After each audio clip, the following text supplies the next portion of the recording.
Hello, good morning to all of you, my YouTube family. आदाब, नमस्ते, सत श्री अकाल। आई होप आप सब अच्छे होंगे। आज जिस टॉपिक को मैं आपके सामने लेकर आई हूँ वो एक बहुत ही इम्पॉर्टेंट टॉपिक है और इस पर मैं पिछले कई दिनों से एक वीडियो बनाने की सोच रही थी। इस टॉपिक का नाम है डिजिटल अरेस्ट। शायद आप लोगों ने इस बारे में सुना हो न्यूज़ में या न्यूज़पेपर पर। मैंने भी न्यूज़ में इस चीज़ के बारे में सुना और मैं बहुत ही ज़्यादा डर गई जब मैंने इसके केसेस के बारे में सुना जिसमें कि एक लेडी की जान तक चली गई। जी हाँ, ये एक ऑनलाइन ठगी का मामला है। डिजिटल अरेस्ट इसे कहते हैं। जैसा कि आज आप लोग सभी जानते हैं कि हमारी रोज़मर्रा की ज़िंदगी में डिजिटल लेन देन बहुत ज़्यादा आम हो गया है और हम सभी कभी ना कभी पेमेंट्स के लिए इसका प्रयोग करते ही हैं। तो इसी तरह का ये एक ठगी का ऑनलाइन का मामला है जिसमें कि आपको कोई पुलिस वाला या कोई सीबीआई वाला या कोई ईडी वाला बनकर आपको कॉल करता है, आपको मैसेजेस करता है और आपको ये बताया जाता है कि आपने मनी लॉन्ड्रिंग की है या आपने कोई ड्रग्स का काम किया है। अब एक आम इंसान जो कि इन सब चीज़ों में नहीं पड़ता, वो ये सब चीज़ सोचकर डर जाता है अचानक से कि किसी पुलिस वाले का कॉल आया है उसके पास और वो ये कह रहा है कि आप मनी लॉन्ड्रिंग केस में या फिर ड्रग के केस में शामिल हैं।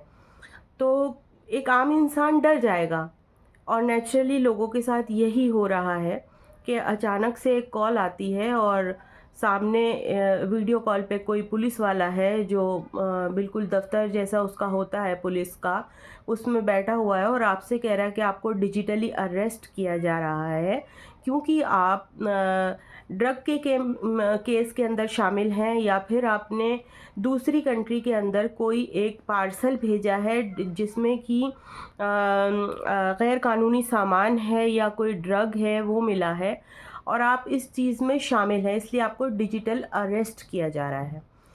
और उसके बाद वो सिलसिला चालू हो जाता है आपको लूटने का, आपसे पैसे ऐंठने का।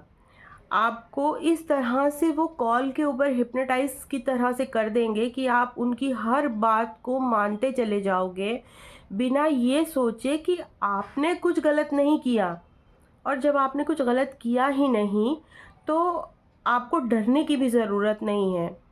मगर असली बात तो यही है कि हमारे देश के अंदर पुलिस का खौफ जो मुजरिम होते हैं उनसे ज़्यादा एक आम इंसान के दिल में है।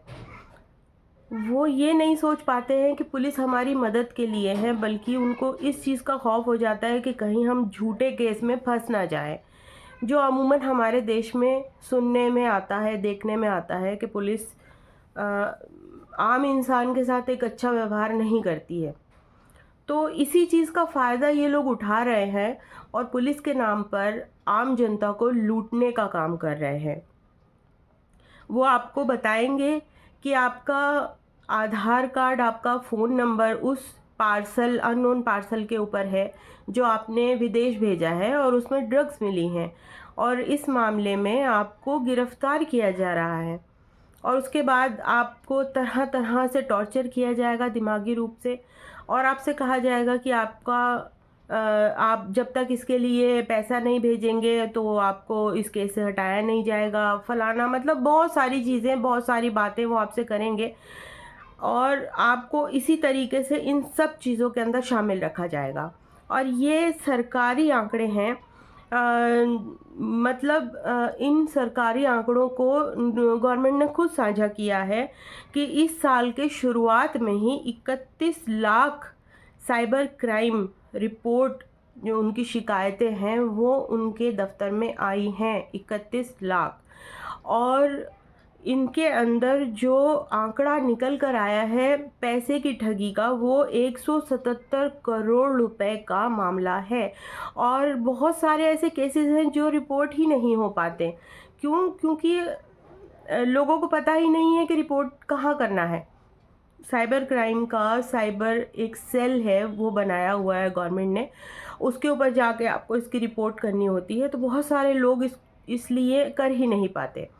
तो आप इस चीज़ से अवेयर रहिए कि जब भी आपके पास कोई अननोन कॉल आ रही है किसी भी अननोन नंबर से, और स्पेशली कोई वीडियो कॉल है, तो पहले तो उसे अवॉइड कीजिए, उसे काट दीजिए, उस नंबर को आप ब्लॉक कर दीजिए, ख़त्म कीजिए।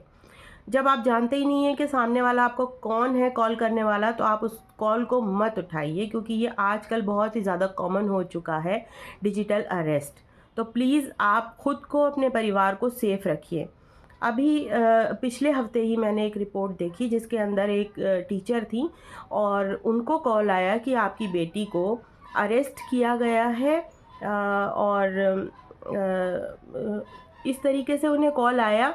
उनकी लड़की काम करती थी, जॉब करती थी, और उनसे पैसों की डिमांड की गई कि हम जानते हैं कि आप शरीफ महिला हैं और आप पैसे दीजिए, इतने 1 लाख रुपए इस नंबर पर ट्रांसफ़र कर दीजिए और आपकी लड़की को छोड़ दिया जाएगा, नहीं तो इसे बंद कर दिया जाएगा। रेड लाइट एरिया में पकड़ा गया है। जबकि उनकी लड़की उस वक्त जॉब पर थी और काम कर रही थी। उनका बेटे से जब उनकी बात हुई तो उन्होंने बताया कि ये मम्मी, ये जो नंबर है ये +91 का नहीं है, +92 का नंबर है और ये एक फ्रॉड कॉल है, आप इस पे ध्यान मत दीजिए। लेकिन उस लेडी को इतना ज़्यादा शॉक लगा कि वो घर पर आईं और उसके बाद उनकी डेथ हो गई। जी हाँ, उनकी डेथ हो गई हार्ट अटैक से, ये सोचकर कि कहीं ये बात सच तो नहीं थी। तो आप सब लोग सोच सकते हैं कि ये कितना ही गंभीर मामला है। तो प्लीज़ इससे बच कर रहिए।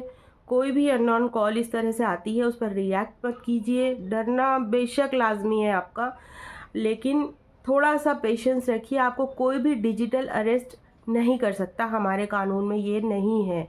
आपने अगर कुछ गलत नहीं किया तो आपके साथ कोई गलत नहीं कर सकता। तो प्लीज़ इस बात का ध्यान रखिए। अगर आपके घर वालों के नाम पर, आपके हस्बैंड, आपके बच्चे, आपके माँ-बाप, किसी के भी नाम पर आपको कोई कॉल कर के बता रहा है कि आप फलाना जो है आपका रिश्तेदार, उसके साथ ये हुआ, तो पहले उस बंदे को, अपने परिवार वाले को, उसको कॉल कीजिए, उससे पता कीजिए कि बेटा तुम सेफ़ हो, भाई तुम सेफ़ हो। अपने हस्बैंड से पूछिए अगर उनके नाम लेकर किया जा रहा है, अपनी वाइफ़ से पूछिए कि आप सेफ़ हैं, आपके साथ ऐसी कोई घटना तो नहीं हुई, हमें इस तरह से कॉल आया है। तो ये सारी सिचुएशन आपके सामने बिल्कुल क्लियर हो जाएगी कि आपको जो फ्रॉड करने वाला है वो आपसे, आपके साथ फ्रॉड कर रहा है, वो आपसे पैसे ऐंठना चाहता है। आपका आधार कार्ड अगर बताता है, आपका फ़ोन नंबर बताता है, तो उसकी रिपोर्ट आप बेशक कर सकते हैं पुलिस स्टेशन में जाके, लेकिन वो बात की बात है, वो कॉल मत उठाइए। प्लीज़ आप सबसे हाथ जोड़कर मेरा निवेदन है, सेफ़ रहिए प्लीज़। बस आज के ब्लॉग में इतना ही। आप सबको ये सब चीज़ बताना चाहती थी। वीडियो काफ़ी लंबा हो गया आई एम सॉरी, लेकिन हमारी सुरक्षा से बढ़कर कुछ नहीं है। वक्त बहुत बुरा चल रहा है। चलिए ठीक है, thank you very much for watching my video. Please like, share and subscribe my channel. और अगर आपको अच्छा लगता है मेरे वीडियोस तो प्लीज़ मुझे बताइए मैसेज करके। और अगर कोई भी ऐसी चीज़ है जो आपको पसंद ना आती हो मेरे वीडियोस में, उसे भी बताइए। Thank you very much. Bye bye.